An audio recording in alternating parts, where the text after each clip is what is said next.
अस्सलाम वालेकुम दोस्तों, कैसे हो? उम्मीद है कि सब खैरियत से होंगे। अल्लाह आप लोगों को ऐसे ही खुश रखे। सरकार दो आलम सल्लल्लाहु अलैहि वसल्लम की पूरी जिंदगी पर बनने वाली वीडियो सीरीज जिसका नाम मोहम्मद सब के लिए है सल्लल्लाहु अलैहि वसल्लम, ये उसका 18वां हिस्सा यानी पार्ट 18 है। थोड़ा हम रिकैप कर लेते हैं कि हमने 17वें हिस्से में क्या सुना। हमने 17वें हिस्से में सुना कि किस तरह आप सल्लल्लाहु अलैहि वसल्लम ने अल्लाह की दीन की तबलीग सबसे पहले अपने घर वालों से की और सबसे पहले अहले बैत यानी घर वालों ने इस्लाम को कबूल किया। हजरत खदीजा रजी अल्लाह तआला अन्हा, हजरत अली रजी अल्लाह तआला अन्हु, हजरत ज़ैद बिन हारिसा रजी अल्लाह तआला अन्हु, उसके बाद हुजूर के सच्चे दोस्त हजरत अबू बकर सिद्दीक रजी अल्लाह तआला अन्हु ने इस्लाम कबूल किया और हजरत अबू बकर सिद्दीक रजी अल्लाह तआला अन्हु के जरिए बड़े बड़े सहाबा ने इस्लाम कबूल किया। लेकिन ये सब काम खामोशी से किया जा रहा था, यहाँ तक कि इबादत भी, नमाज पढ़ना, कुरान पाक की तिलावत करना, उसको याद करना वगैरह, ये सब चीजें छुप कर की जा रही थी, खुलकर कुछ भी नहीं। लेकिन आहिस्ता आहिस्ता मक्का वालों को इसका पता लग ही रहा था। चलिए अब आगे सुनते हैं। जब मक्का वाले ईमान वालों को नमाज पढ़ते देखते तो उनका मजाक उड़ाते थे। जब वो लोग रुकू करते या सजदा करते तो ये लोग उन पर हंसते थे और ये मजाक उड़ाने वाली हरकतें दिन ब दिन बढ़ती जा रही थी। जब भी ईमान वाले नमाज पढ़ते तो मक्का वाले अलग अलग आवाजें निकालकर उनका ठट्ठा करते, फिर जोर जोर से कह कहे लगाते। एक मर्तबा हुआ ये कि अराक नामी जगह पर ये सब नमाज पढ़ रहे थे और ईमान वालों में साद बिन अबी वक्कास भी थे। ये बेहद जोशीले नौजवान थे। जब इन्होंने देखा कि मक्का वाले इनकी नमाज का, इनकी इबादत का मजाक उड़ा रहे हैं तो इन्होंने उनमें से एक को पकड़कर खूब कूट दिया जिससे उसका सर फट गया और बाकी के सब वहां से भाग खड़े हुए। ये पहला खून था जो इस्लाम के रास्ते में, इस्लाम के वास्ते बहाया गया। चूंकि मुशरिकीन मक्का ईमान वालों को तकलीफें पहुंचाने लगे थे, इसलिए रसूल पाक सल्लल्लाहु अलैहि वसल्लम ईमान वालों को उनसे दूर रखा करते थे और इन सब से छुपकर हजरत अरकम बिन अबी अरकम के मकान पर जमा किया करते थे और कुरान शरीफ की जो आयतें नाजिल हो चुकी थी वो उन्हें सुनाया करते थे, या कोई नई वही आती थी या कोई अल्लाह का नया पैगाम आता था, अल्लाह की तरफ से कोई नया मैसेज आया करता था तो रसूल पाक सल्लल्लाहु अलैहि वसल्लम उनको सुनाया करते थे। अब रसूल पाक सल्लल्लाहु अलैहि वसल्लम को नबूवत मिले यानी नबूवत का इजहार हुए अब 3 साल गुजर चुके थे और ये बात अब किसी से ढकी छुपी भी नहीं रही थी कि रसूल पाक सल्लल्लाहु अलैहि वसल्लम यानी मोहम्मद अब नए दीन की तबलीग कर रहे हैं, बल्कि सबको मालूम हो चुका था कि आपकी उम्मतियों की और आपके मानने वालों की तादाद दिन ब दिन बढ़ती जा रही है और ईमान वाले ताकतवर होते जा रहे हैं। अब खुदा ताला ने रसूल पाक सल्लल्लाहु अलैहि वसल्लम को हुक्म दे ही दिया कि अब खुलकर इस्लाम को फैलाने का काम करें। अब छुप कर नहीं, अब जो भी करना है खुले आम करें, अब छुप कर न करें। फस्दा बिमा तुअमर व आरिज अनिल मुशरिकीन, कि आप खुल के दीन की दावत दे और मुशरिकीन की बिल्कुल परवाह न करें। 3 साल तक रसूल पाक सल्लल्लाहु अलैहि वसल्लम ने छुप छुप कर लोगों को एक खुदा की तरफ बुलाया। अब अल्लाह का हुक्म हुआ कि अब छुप कर नहीं, खुलकर लोगों को इस्लाम की तरफ बुलाएं, उन्हें दावत दें। फिर ये आयतें नाजिल हुई, व अंजिर अशीरतकल अक़रबीन वख्फिज़ जनाहक लिमन इत्तबअक मिनल मुअमिनीन फ़इन असौका फ़कुल इन्नी बरीउम मिम्मा तअमलून। सबसे पहले अपने खानदान वालों को, अपने करीबी रिश्तेदारों को खुदा के अजाब से डराएं और साथ ही अल्लाह तबारक व तआला ने यह भी फरमाया कि अगर लोग नहीं मानते तो आप गम न करें, टेंशन न ले और किसी की परवाह न करें। रसूलुल्लाह सल्लल्लाहु अलैहि वसल्लम ने खुदा के हुक्म के आगे सर झुकाया और कुछ दिनों तक आप अपने घर में गोशा नशीन हो गए, यानी तन्हा बैठकर, अकेले बैठकर ये सोचते रहे कि अब इस्लाम की तबलीग कैसे करें, शुरुआत कैसे करें, इब्तिदा कैसे करें, स्टार्ट कैसे करें। लेकिन आप सल्लल्लाहु अलैहि वसल्लम की बहुत दिनों तक ये गोशा नशीनी यानी तन्हा बैठने की खबर आपकी फूफियों को हो गई और वो आपसे मिलने के लिए आ गई। उन्हें असल में ये ख्याल हुआ था कि कहीं आपकी तबीयत तो नहीं खराब हो गई। बहरहाल वो आई, आपकी तबीयत वगैरह पूछी और इस तरह गोशा नशी हो जाने की और अकेले बैठ जाने की और अपने आप को तन्हा करने की वजह पूछी। तो आप सल्लल्लाहु अलैहि वसल्लम ने उनसे फरमाया कि मुझे कोई तकलीफ नहीं है, दरअसल मुझे खुदा का हुक्म हुआ है कि मुझे अपने करीबी रिश्तेदारों को खुदा के अजाब से डराना है और मुझे अल्लाह ने यह हुक्म दिया है कि मैं खुदा के दीन की तबलीग अपने घर वालों से शुरू करूं। इसलिए मैं तन्हा बैठकर, अकेले बैठकर ये सोच रहा हूं कि मैं किस तरह रिश्तेदारों को और अपने करीबी लोगों को मैं बुलाऊं और उन तक मैं खुदा का पैगाम कैसे पहुंचाऊं। उन औरतों ने यानी फूफियों ने कहा कि मोहम्मद तुम जरूर सबको बुलाओ, लेकिन चचा अबू लहब को हरगिज मत बुलाओ, इसलिए कि वो तुम्हारी एक भी बात नहीं सुनेगा। फिर हुआ यह कि रसूल पाक सल्लल्लाहु अलैहि वसल्लम ने बहुत जल्दी ही सब रिश्तेदारों को, अजीजों को अपने घर खाने की दावत दी, लेकिन आने वालों में अबू लहब भी शामिल था। हालांकि रसूलुल्लाह सल्लल्लाहु अलैहि वसल्लम जानते थे कि यह मेरा सबसे बड़ा दुश्मन है। रसूल पाक सल्लल्लाहु अलैहि वसल्लम की दावत पर बहुत सारे लोग जमा हो गए, जिनमें आपके बहुत सारे चचा, उनकी औलादें और बहुत सारे रिश्तेदार भी शामिल थे और खुद रसूल पाक सल्लल्लाहु अलैहि वसल्लम भी शामिल थे। कुल 40 लोग जमा हुए। हजरत अली रजी अल्लाह तआला फरमाते हैं कि अल्लाह के रसूल सल्लल्लाहु अलैहि वसल्लम के पास उनको दावत देने के लिए यानी उनको खिलाने के लिए बस थोड़ा सा अनाज, एक बकरी का दस्त और एक दूध का प्याला था। आप सल्लल्लाहु अलैहि वसल्लम ने अपने दंदान मुबारक से यानी दांत से उस गोश्त के टुकड़े को चीरा और एक प्याले में रख दिया और एक प्याले में दूध रखा। इस थोड़े से गोश्त और थोड़े से दूध में, जो शायद 1 या 2 लोगों के लिए काफी होना चाहिए था, लेकिन उसमें इतनी बरकत हुई, अल्लाह ने इतनी बरकत डाली कि 40 लोग खाकर फारिग भी हो गए और कुछ बच भी गया। चुनांचे जब सब खाने से फारिग हो गए तो जिस मकसद के लिए आप सल्लल्लाहु अलैहि वसल्लम ने उनको बुलाया था उनको बताने लगे और जो पैगाम अल्लाह तबारक व तआला का था वो लोगों को पहुंचाने लगे।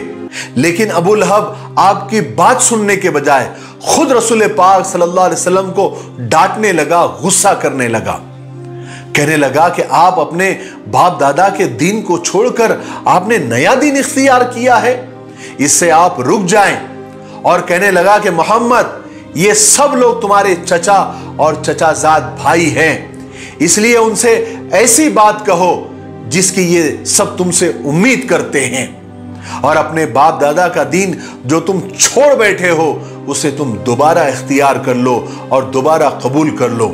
और मोहम्मद ये जो तुमने किया है ना, ऐसा हमारे खानदान में, हमारे कबीले में किसी ने नहीं किया। और एक बात याद रखो कि हम लोगों में इतनी ताकत नहीं है कि हम सारे अरबों से लड़ सके। अगर तुम अपनी जिद से नहीं हटे तो हमें मजबूरन तुम्हें किसी जगह बंद कर देना पड़ेगा, क्योंकि अरबों से लड़ने के बजाय हमारे लिए यह काम ज्यादा आसान है। रसूल पाक सल्लल्लाहु अलैहि वसल्लम ने चाहा था कि अपनी बात करे, खुदा का पैगाम अच्छी तरह से लोगों को समझाए, इसीलिए तो दावत की थी, लेकिन अबू लहब की वजह से आपको मौका ही नहीं मिल सका। फिर अबू लहब ने खुलकर दुश्मनी की शुरुआत की। अबू लहब ने लोगों को भड़काना शुरू किया और कहा कि मोहम्मद ने आज के खाने पर जादू किया था, इसीलिए तो इतना सा खाना सबके लिए काफी हो गया। और लोगों से कहा कि चलो यहां से वापस चलो। सब लोग उठकर चले गए। अल्लाह के रसूल सल्लल्लाहु अलैहि वसल्लम ने जिस मकसद के लिए सबको खाने की दावत दी थी वो आपका मकसद पूरा ही नहीं हो सका, लेकिन आपने हिम्मत नहीं हारी। कुछ दिन के बाद आपने फिर सबको दावत की, फिर सबको बुलाया। फिर जब सब लोग आ गए तो आपने खुदावंदे करीम का पैगाम खड़े होकर सुनाया। आप सल्लल्लाहु अलैहि वसल्लम ने फरमाया, ऐसा कभी नहीं होता कि एक रहबर, एक रास्ता बतलाने वाला, एक गाइड खुद ही अपने काफिले से झूठ बोलकर उसे रास्ते से भटका दे। उस खुदा की कसम जो तन्हा है, उसका कोई शरीक नहीं, मुझे उस खुदा ने सारी दुनिया के लिए रसूल और पैगंबर बनाकर भेजा है। खुदा की कसम, अब्दुल मुत्तलिब की औलादो, दुनिया में कोई भी शख्स अपनी कौम के लिए इतनी अच्छी चीज लेकर नहीं आया है जैसी मैं तुम्हारे लिए लेकर आया हूं। मैं आप लोगों के लिए दुनिया व आखिरत की भलाई लेकर आया हूं। मुझे मेरे खुदा ने हुक्म दिया है कि मैं आप लोगों को उसकी तरफ बुलाऊं। अब आप मुझे बतलाइए कि कौन कौन मेरा साथ देगा, मेरा मददगार होगा, मेरा सपोर्ट करेगा। रसूल पाक सल्लल्लाहु अलैहि वसल्लम इतना फरमाकर खामोश हो गए और अपने रिश्तेदारों की तरफ देखने लगे, उनके चेहरों को देखने लगे, ताकि अंदाजा कर सके कि इनमें से किसका दिल ईमान की तरफ झुका, इनमें से किसने इस्लाम को अपने दिल में जगह दी, इनमें से कौन मेरा साथ देगा, मेरा साथ देने के लिए तैयार होगा, इनमें से कौन मेरी बात को मानता है, मेरा खलीफा बनता है। बहुत उम्मीद से अल्लाह के रसूल सल्लल्लाहु अलैहि वसल्लम सबके चेहरों को देखते रहे, मगर हाय अफसोस, जितने भी रिश्तेदार उस वक्त वहां जमा हुए थे, उनमें से किसी ने भी आपकी आवाज पर हाथ नहीं उठाया, किसी ने आपकी बात नहीं मानी। बहुत सारे लोग तो बस खामोश बैठे रहे और कुछ लोगों ने तो लापरवाही से मुंह फेर लिया और एक एक करके वापस जाने लगे। उस वक्त उन्हीं में से एक कम सिन और कम उम्र बच्चा खड़ा हुआ, जो अभी लड़कपन की उम्र में ही था। उसने खड़े होकर कहा कि या रसूल अल्लाह, मैं आपकी बात मानता हूं, मैं ईमान लाता हूं कि मैं आपकी मदद करने के लिए तैयार हूं, आपके शाना बशाना मैं खड़ा रहूंगा और आपका पूरा पूरा साथ दूंगा और मैं आप पर पूरा पूरा ईमान लाता हूं। आपको पता है वो बच्चा कौन था? वो बच्चा अबू तालिब का बेटा हजरत अली रजी अल्लाह तआला अन्हु थे, जिन्होंने पहले ही ईमान को कबूल कर लिया था, लेकिन अब उन्होंने सबके सामने अपने इस्लाम कबूल करने का ऐलान कर दिया। हजरत अली रजी अल्लाह तआला अन्हु, जो कि अभी बच्चे थे, कम सिन थे, उनकी जबान से इतनी बड़ी बात सुनकर सब खिलखिलाकर हंसने लगे और कुछ लोगों ने तो अबू तालिब की तरफ देखकर मजाक में कहा, क्यों भाई अबू तालिब, अब तुम अपने भतीजे की बात मानोगे या अपने बेटे अली की? फिर और सब हंसने लगे और हंसते हंसते उस मजलिस से चले गए।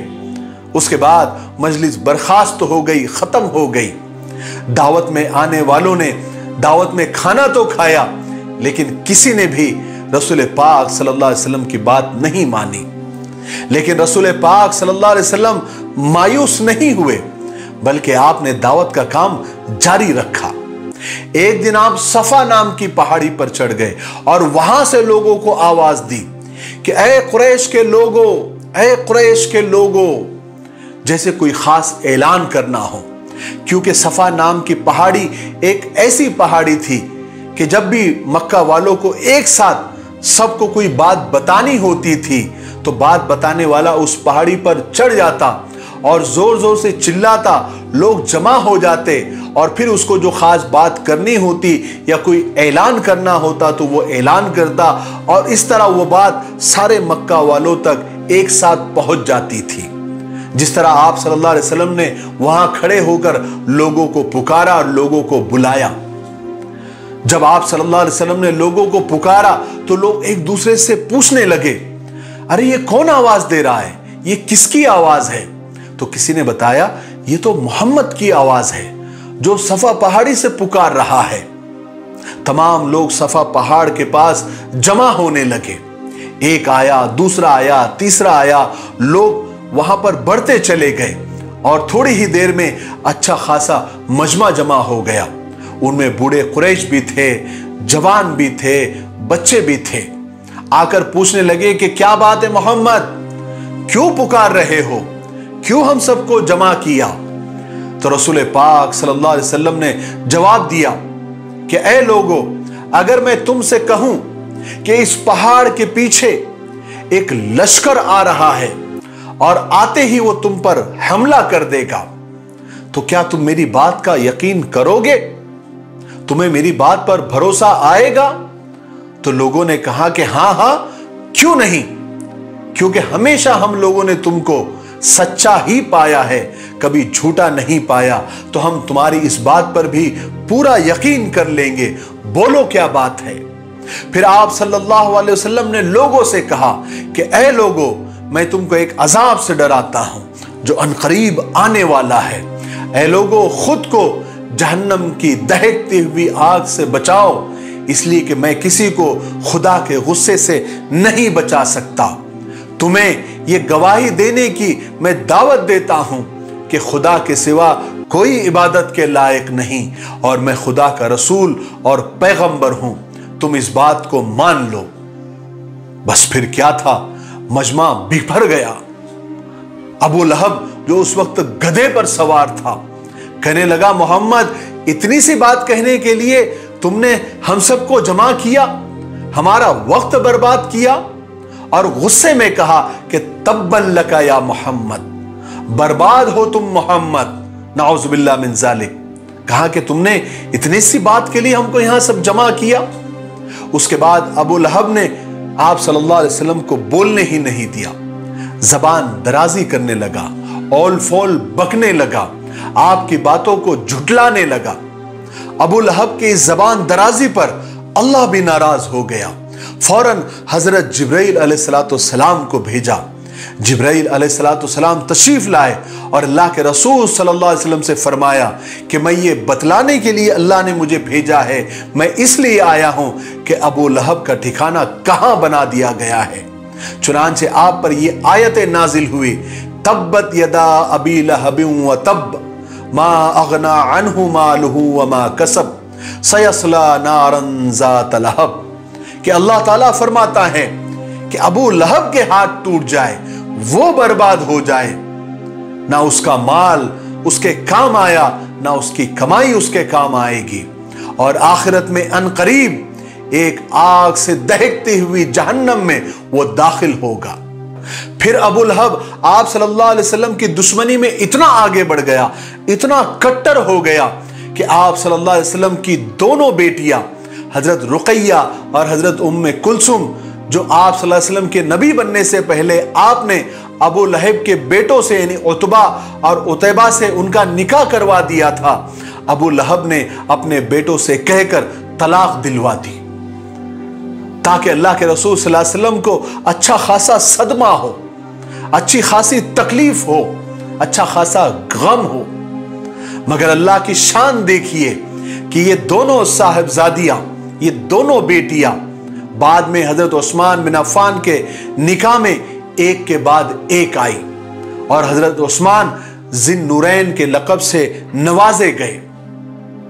1,24,000 अंबिया के सहाबा में सिर्फ हजरत उस्मान बिन अफ़्फ़ान एक ऐसे सहाबी बने जिनके निकाह में पैगंबर की 2 बेटियां एक के बाद एक निकाह में आई। सुभान अल्लाह। बहरहाल सफा पहाड़ी से सब लोग वापस चले गए, लेकिन अब हर एक की जबान पर रसूल पाक सल्लल्लाहु अलैहि वसल्लम का ही तस्किरा था। कोई कहता कि अब्दुल मुत्तलिब का पोता आसमानी बातें करने लगा है, कमाल है। वो कहता है कि हम ऐसे खुदा की इबादत करें जिसको ना हमने कभी देखा ना हम उसे सुन सकते हैं। कोई कहता कि वो फरिश्ता जो वो कहता है कि मेरे पास आता है, जो मोहम्मद से बात करता है, जरा हमसे भी बात करे तो हम माने। फिर हुआ ये कि जब खुलेआम आप सल्लल्लाहु अलैहि वसल्लम इस्लाम की दावत देने लगे तो अब कुरैश के बड़े बड़े लोग और सरदार काफी गुस्से में आने लगे। एक मर्तबा कुरैश के चंद बड़े बड़े सरदार और बड़े बड़े लोग चचा अबू तालिब के पास आए और कहने लगे कि अबू तालिब, हम तुम्हारी बहुत इज्जत करते हैं, रिस्पेक्ट करते हैं, लेकिन तुम्हारा भतीजा अब खुल्लम खुल्ला हमारे खुदाओं को बुरा कहता है, हमें बेवकूफ, नादान और गुमराह बताता है। आप या तो उसे मना करें, उसे रोके, या फिर आप बीच में से हट जाए, फिर हम उसको अपने तरीके से देख लेंगे। किसी तरह अबू तालिब ने उनका गुस्सा ठंडा किया, उनको टाल दिया और कहा कि ठीक है, मैं समझाता हूं। फिर हुजूर पाक सल्लल्लाहु अलैहि वसल्लम की मुलाकात चचा अबू तालिब से हुई। चचा अबू तालिब ने बड़े प्यार से हुजूर से कहा कि चचा की जान मोहम्मद, तुम्हारी कौम के बड़े बड़े सरदार मेरे पास आए थे, मुझे धमकियां देकर गए हैं। मेरे प्यारे भतीजे, अपने हाल पर रहम खाओ, मुझ पर ऐसा बोझ मत डालो कि मैं संभाल न सकूं, छोड़ दो इस काम को। आप सल्लल्लाहु अलैहि वसल्लम ने भी बड़े प्यार से जवाब दिया कि ऐ मेरे प्यारे चचा, खुदा की कसम, मेरे एक हाथ में चांद और एक हाथ में अगर सूरज भी रख दिया जाए तो मैं इस काम को नहीं छोड़ सकता, यहां तक कि मेरे अल्लाह का दीन सारी दुनिया पर गालिब न आ जाए या फिर मैं मर न जाऊं। आप ये कहकर रो पड़े और उठकर जाने लगे तो चचा अबू तालिब ने आवाज दी और कहा कि ए चचा की जान मोहम्मद, ठीक है, ठीक है, तुम जो चाहे वो करो, मैं तुम्हारे साथ हूं, मैं कभी भी तुमको दुश्मनों के हवाले नहीं करूंगा। आज के लिए इतना काफी है, इसलिए हम यहीं पर रुकते हैं क्योंकि वीडियो ज्यादा लंबा हो रहा है। आने वाले 19वें हिस्से में यानी पार्ट 19 में हम आपको बताएंगे कि फिर अल्लाह के रसूल सल्लल्लाहु अलैहि वसल्लम ने क्या किया और किस तरह से आपने इस्लाम की दावत दी, लोगों को एक अल्लाह की तरफ बुलाया, फिर लोगों ने आपके साथ किस तरह से साजिशें की, तकलीफें दी, आपके मानने वालों के साथ क्या किया, आपके घर वालों के साथ क्या मामला किया, फिर अल्लाह तबारक व तआला ने कैसा उनको मजा भी चखाया और कैसे अपने रसूल की मदद की, ये हम आपको पार्ट 19 में यानी 19वें हिस्से में बताएंगे। तब तक मेरे लिए, पूरी उम्मत के लिए और पूरी इंसानियत के लिए खैर और भलाई की दुआ करते रहे। अस्सलामु अलैकुम व रहमतुल्लाहि व बरकातुहू।